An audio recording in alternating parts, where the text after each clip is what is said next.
الاعتماد الكامل على الهجمات المرتده.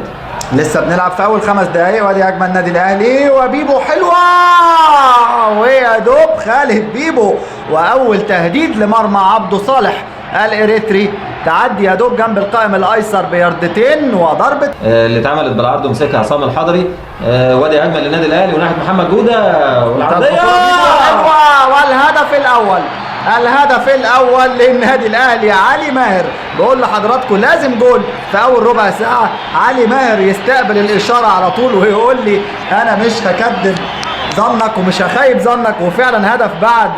زعلان عصام طبعا، يعني متضايق، وكان في مناوشات بينه وبين الجمهور قبل اللقاء كده، لكن صلحوه، وهدف جميل لعلي ماهر يتقدم بيه النادي الاهلي. ادي الكره مره ثانيه، ادي خالد بيبو متالق في الفتره اللي فاتت. خالد بيبو وبوش رجله على طول بسن الجزمه كده يلعبها حلوه قوي. علي ماهر يلحق قبل عبده صالح على طول، وهدف مبكر هيفرق كتير ان شاء الله.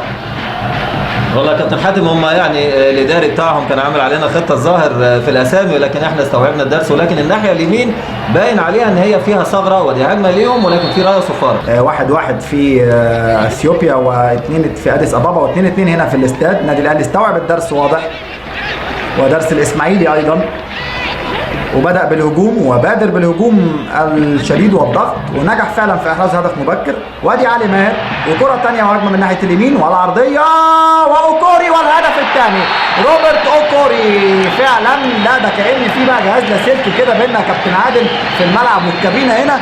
يعني انا قلت عايزين جول ثاني فعلا يستغلوا الارتباك اللي فيه لعيبة ريتسي، وروبرت اوكوري يحرز اول اهدافه. المهاجمين اللي هو روبرت اوكوري وخالد بيبو عامل ازعاج كبير جدا لخط دفاع، وزي ما بنشوف في الصوره ادي اتنقل على طول ناحيه اليمين علي ماهر ولعبها، لكن الاداء بقى العالي جدا من روبرت اوكوري اللي هو خد خطوه لقدام شويه وعملها بمنتهى الثقه بشماله كده خادعه لحارس مرمى ريتسي البحر الاحمر الاريتري اللي هو عبده صالح، اللي هو طبعا مفاجاه ليه ان المدافع بتاعه ما ياخدهاش رغم ان هي كانت في متناول المدافع، ولكن خبره بقى او روبرت اوكوري مهارته فعلا وفكره قدر ان هو يسبق ويجيب الهدف الثاني. ادي روبرت اوكوري مره ثانيه وضربه راس، لكن بعيد المره دي وبره.